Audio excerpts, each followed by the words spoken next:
මම අද මේ වීඩියෝ එකෙන් කතා කරන්න බලාපොරොත්තු වෙන්නේ database management කියන සබ්ජෙක්ට් එකේ අපිට දෙන question set වලින් question set 22. ඉතින් අපි ඉස්සෙල්ලා බලමු question set 22 වලින් මොනවද කරන්න තියෙන්නේ කියලා. ඒකේ පළවෙනි requirement එක විදිහට අපිට දීලා තියෙන්නේ students ලගේ details හොයන්න කියලා තමයි දීලා තියෙන්නේ. මේ date එකේදී සිංහල සබ්ජෙක්ට් එකට participate කරපු. ඉතින් අපි බලමු කෝරියන් කොහොමද ලියාගන්න කියලා. අපිට මෙතනදී inner join පාවිච්චි කරන්න වෙනවා tables connect කරගන්න. ඉතින් අපි බලමු මේක කොහොමද කරගන්නේ කියලා.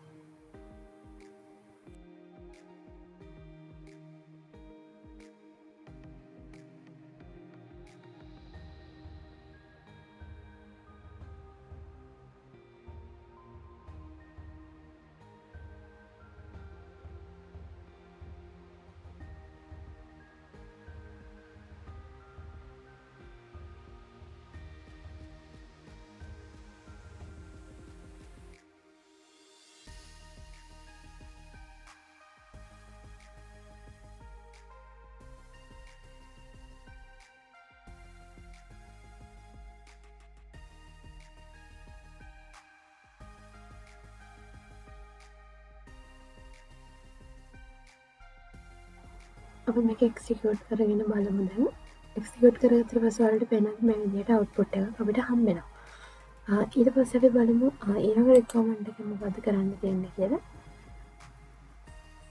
ඊළඟ එකේදී අපිට කරන්න තියෙන්නේ මේ date එකට අදාළව මෙන්න මේ දීලා තියෙන date of examination, term, the number of admissions, the name of the subject කියන දේවල් ටික find out කරන්න තමයි තියෙන්නේ. මෙතනදී සඳුන් විද්‍යාරත්න ස්ටුඩන්ට් මෙතන සම්බන්ධ කරගන්න වෙනවා අපිට. අපි බලමු මේක කොහොමද අපි ලියාගන්නේ කියලා.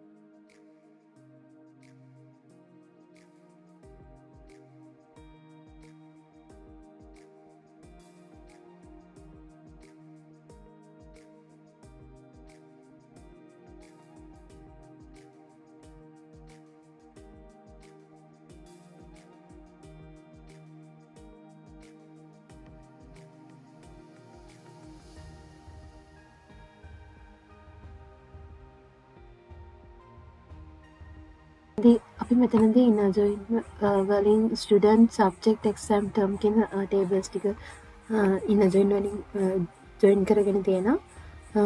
ඉතින් මෙතනදී keyword එක පාවිච්චි වෙන්නේ නැහැ. මොකද අපිට select කරන්න තියෙන්නේ mark, exam term, subject name කියන ටික නිසා.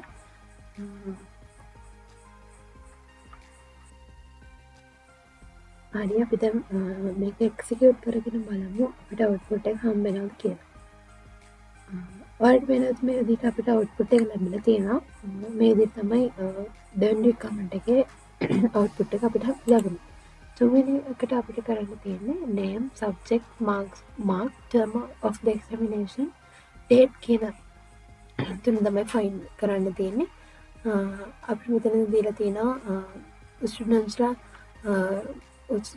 ගත්ත ස්කෝර් එක 47 70 අතර වෙන්න ඕනේ. සබ්ජෙක්ට් එක mathematics සහ ඩේට් එක මේ විදිහට බෙදලා දීලා තියෙනවා.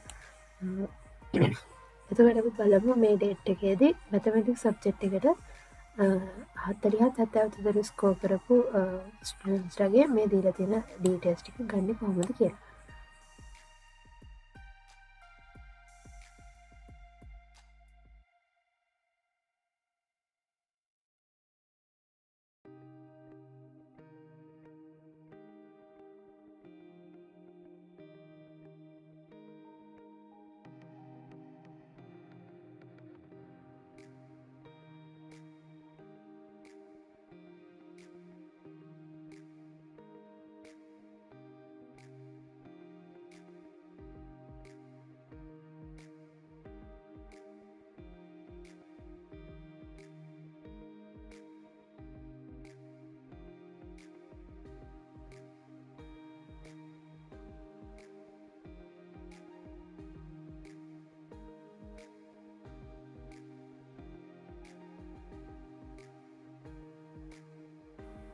දැන් අපි මේක එක්සිකියුට් කරගෙන බලන්න තියෙන්නේ.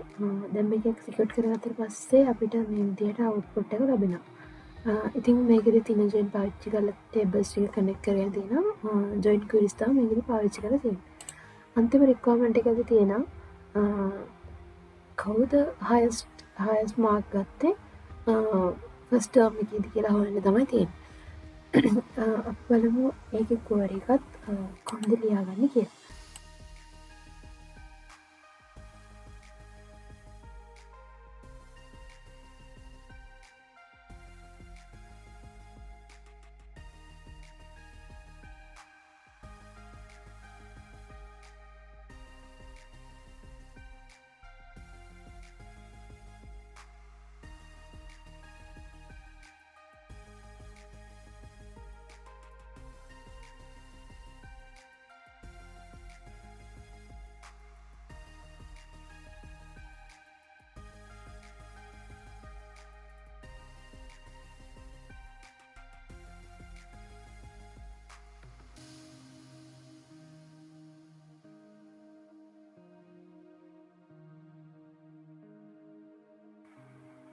හරි අපි දැන් මේක එක්සිකියුට් කරගෙන බලමු. මේක එක්සිකියුට් කරගත්තට පස්සේ මේ විදිහට අවුට්පුට් එක ලැබෙනවා. මෙතනදී අපි සබ් ක්වීරීස් යූස් කරලා තියෙනවා. මොකද වැඩිම ලකුණු ගත්ත ස්ටුඩන්ට් හොයන්න තියෙන නිසා. සබ් ක්වීරි එකෙන් වැඩිම ලකුණු හොයලා තියෙනවා. ඊට පස්සේ මේන් ක්වීරි එකෙන් ස්ටුඩන්ට් print කරගෙන තියෙනවා. ඉතින් මේ විදිහට තමයි question set 22 complete කරගත්තේ.